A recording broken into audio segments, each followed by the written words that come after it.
नमस्कार दोस्तों, कैसे हैं आप सब लोग। उम्मीद करता हूं आप सब लोग अच्छे होंगे। तो चलिए दोस्तों, बात करते हैं शुक्रवार के दिन निफ्टी के अंदर मार्केट आवर के दौरान क्या हुआ था और कल क्या हो सकता है। निफ्टी की चाल कैसी रहेगी, निफ्टी के इंपॉर्टेंट लेवल्स कौन से हैं और हमारा व्यू निफ्टी के ऊपर क्या रहेगा। लेकिन दोस्तों, आगे बढ़ने से पहले मैं आपको यह बता दूं, हमारी निफ्टी के अंदर किसी भी तरह की कोई भी बाई या सेल की रिकमेंडेशन नहीं है। अगर आपको निफ्टी के अंदर किसी भी तरह का कोई भी ट्रेड लेना है या कोई भी पोजीशन बनानी है तो अपने फाइनेंशियल एडवाइजर की सलाह पर ले। हमारे यहाँ पर कोई भी बाय या सेल की रिकमेंडेशन नहीं है। हम यहाँ पर केवल चार्ट पर एनालिसिस करेंगे। तो चलिए दोस्तों, अब हम चार्ट पर चल पड़ते हैं और बात करते हैं शुक्रवार के दिन निफ्टी के अंदर क्या हुआ।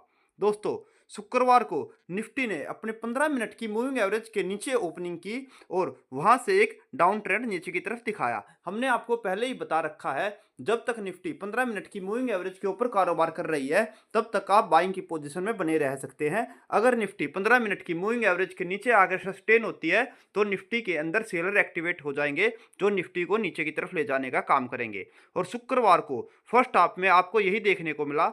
निफ्टी उस दिन ओपन हुई थी 24,500 के आसपास और वो 15 मिनट की मूविंग एवरेज के नीचे ही ओपन हुई थी और वहां से सेलर निफ्टी को लगभग 300 से 350 पॉइंट की गिरावट करते हुए 24,180 तक ले गए और लगभग निफ्टी ने 300 से 350 पॉइंट तक का फॉल दिखाया। यहां पर सेलर पूरी तरह से एक्टिवेट रहे और उन्होंने लगभग 300 पॉइंट तक निफ्टी को नीचे की तरफ गिरा दिया और वहां पर निफ्टी ने सपोर्ट लिया और वहां से एक बड़े बुल रन की स्टार्ट की और लगभग ऊपर की तरफ पूरे दिन भर में जाते हुए 24,200 से 24,800 तक के अप ट्रेंड की निफ्टी ने ऊपर की तरफ चाल दिखाई।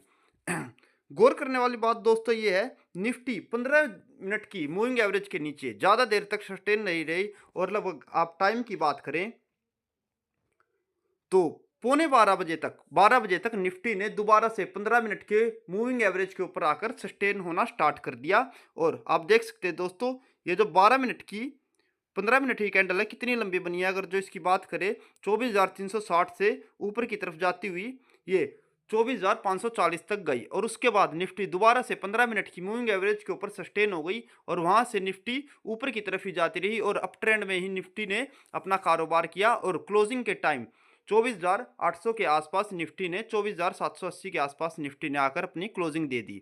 अगर सबसे ज़्यादा इंपॉर्टेंट जो हमारी नोट करने की बात है ये है, निफ्टी ने केवल 2 से 3 घंटे तक की 15 मिनट की मूविंग एवरेज के नीचे कारोबार किया, जहां पर सेलर ने एक बार तो निफ्टी को नीचे की तरफ लेकर गए लेकिन उसके बाद ज़्यादा देर तक निफ्टी को 15 मिनट की मूविंग एवरेज के नीचे सेलर नहीं रख पाए और बायर दोबारा से एक्टिवेट होकर निफ्टी को ऊपर की तरफ ले गए। और आप उस दिन की रेंज की बात करें तो वो है 24,200 से 24,800, लगभग 800 पॉइंट की रेंज में शुक्रवार को निफ्टी के अंदर कारोबार हुआ। और पहले निफ्टी 300 पॉइंट के आसपास नीचे गिरी और वहां से लगभग 600 से 650 पॉइंट का अप ट्रेंड निफ्टी ने दिखाया और ऊपर की तरफ बहुत ही तेजी से निफ्टी जाती चली गई। आप देख सकते हैं दोस्तों, एक साल में निफ्टी ऊपर की तरफ गई है, जहां पर निफ्टी ने 24,780 के आसपास आकर क्लोज किया। तो दोस्तों, अब हम बात कर लेते हैं सोमवार को कल निफ्टी कैसे कारोबार करेगी और हमारा व्यू सोमवार के लिए निफ्टी के अंदर क्या रहेगा। दोस्तों, अगर कल की हम बात करें तो जब तक निफ्टी हम उसी चीज के ऊपर कायम रहेंगे, जब तक निफ्टी 15 मिनट की मूविंग एवरेज के ऊपर कारोबार कर रही है तब तक हम तेजी की पोजीशन में ही बने रहेंगे। अगर शुक्रवार को निफ्टी 15 मिनट की मूविंग एवरेज के नीचे ही बंद होती तो हम वहां पर सेलिंग की पोजीशन बनाते, लेकिन निफ्टी 15 मिनट की मूविंग एवरेज के ऊपर ही कारोबार कर रही है और लगभग अपने जो 15 मिनट की मूविंग एवरेज है उससे 250 पॉइंट ऊपर ही निफ्टी क्लोज हो रखी है। तो अभी भी 250 पॉइंट का क्वेश्चन हमारे पास है। तो हम सोमवार के दिन तेजी की ही पोजीशन में कारोबार करेंगे। और आप देख सकते हैं दोस्तों, हमारी जो रैली आई है वो लगभग 24,780 तक है और हमारी 15 मिनट की मूविंग एवरेज 24,530 के आसपास है। तो एक बार हम रेंज निकाल लेते हैं कहां पर निफ्टी के अंदर न्यू एंट्री बायर के लिए बनती है। दोस्तों, 24,675 से 24,600 के बीच में निफ्टी की बाइंग रेंज बनती है। अगर किसी बायर को निफ्टी के अंदर न्यू पोजीशन बनानी है तो उसकी रेंज रहेगी 24,600 से 24,675 और उस कंडीशन में आपका स्टॉप लॉस रहेगा 24,550 रुपये, क्योंकि वहां पर निफ्टी की 5 मिनट की मूविंग 15 मिनट की मूविंग एवरेज आ जाएगी और वो बायर के लिए बहुत ही अच्छा स्टॉप लॉस रहेगा 24,550। स्टॉप लॉस रहेगा 24,600 से 675 निफ्टी की बाइंग रेंज रहेगी, जहां पर बायर अपनी न्यू एंट्री ले सकता है। और इस कंडीशन में हमारे जो टारगेट निकल कर आते हैं दोस्तों, पहला टारगेट जो हमारा निकल कर आता है वो है 24,840। 24,840 निफ्टी का पहला टारगेट निकल कर आता है। और अगर दूसरे बड़े टारगेट की बात करें तो वो निकल कर आएगा दोस्तों 25,000 के आसपास। 25,000 निफ्टी का दूसरा बड़ा टारगेट निकल कर आता है, जहां पर निफ्टी सोमवार को जाने की कोशिश कर सकती है। अगर दोस्तों निफ्टी नीचे की तरफ आती है तो आप 24,600 से 675 की रेंज में बाइंग पोजीशन बना सकते हैं और आपकी टारगेट रहेंगे 24,840 तक। तो निफ्टी सोमवार को अचीव करने की कोशिश करेगी, क्योंकि अभी निफ्टी के अंदर बहुत ज़्यादा वोलेटिलिटी है और निफ्टी बड़े बड़े लेवल ऊपर और नीचे की तरफ दिखा रही है। अगर निफ्टी सीमित दायरे में कारोबार करती है तो उसके लिए मेरे को 5 मिनट की कैंडल पर जाना पड़ेगा। दोस्तों 5 मिनट की कैंडल भी आपकी 24,880 के आसपास आती है, तो आपका स्टॉप लॉस इसमें छोटा ही रहेगा, लगभग कोई ज़्यादा अंतर नहीं है।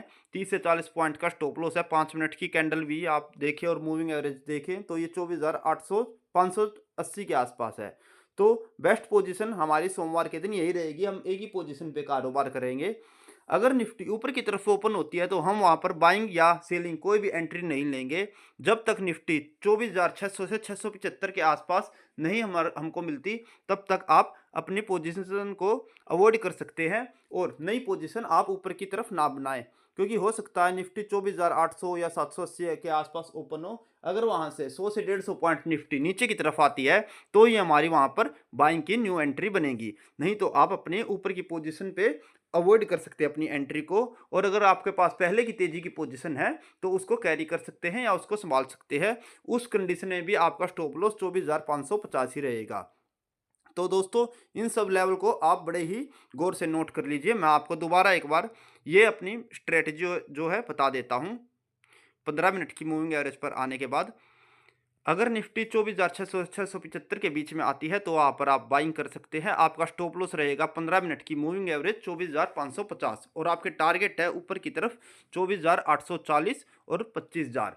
दोस्तों जब तक निफ्टी 15 मिनट की मूविंग एवरेज के ऊपर है तब तक आप बाइंग की पोजीशन में बने रह सकते हैं। अगर निफ्टी अपनी 15 मिनट की मूविंग एवरेज को नीचे की तरफ ब्रेक करती है तो निफ्टी में सेलर एक्टिवेट हो जाएंगे, जो निफ्टी को दोबारा नीचे की तरफ ले जाने का कारोबार करेंगे।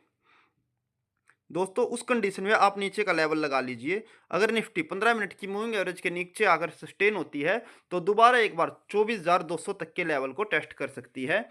तो उस कंडीशन में आप हल्की फुल्की शॉर्ट बना सकते हैं। जब तक 15 मिनट की मूविंग एवरेज के ऊपर निफ्टी कारोबार कर रही है तब तक आपको शॉर्ट नहीं बनाना चाहिए।